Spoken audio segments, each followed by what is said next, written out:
Now I'm not going to waste your time over 20 minutes on how to do blending. Now in just 3 tips in 3 minutes, how to improve your blending. Let's jump right in. Mistakes you ignore that makes your shading look very messy. 1. Not building enough layers before blending. Now what do you mean by layers in shading? Let's move from shading to wall painting. Before you paint a wall, you need to first prime the entire wall.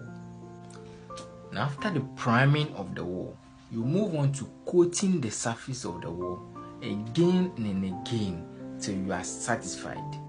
This act of repeatedly coating a surface is called layers. Now back to my initial point. Don't blend only your first layer. Make sure you add enough layers to your shading before blending. Second point, using the wrong type of tissue. Now we have varieties of tissues in the market, classified under textured and untextured type, which is also known as the smooth type and the rough type.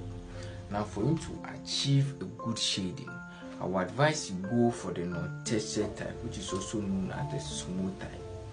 Using the textured one gives you a kind of rough shading style.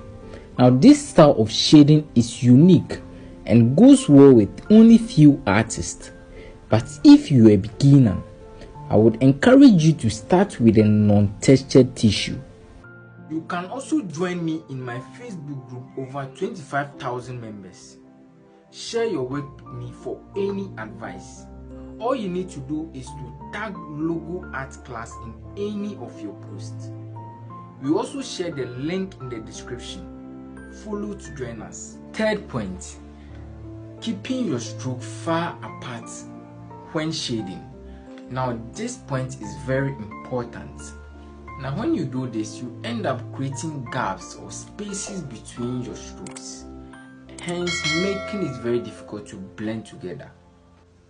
So please make sure your strokes are very close to each other before blending them together. Now the last point is ignoring the importance of the right paper. Now for example, if you want to do a smooth portrait, now it will be very hard to achieve that smooth portrait if the paper you are already using is a rough textured paper. So please be more intentional about the selection of your papers. You don't need to spend so much buying expensive papers to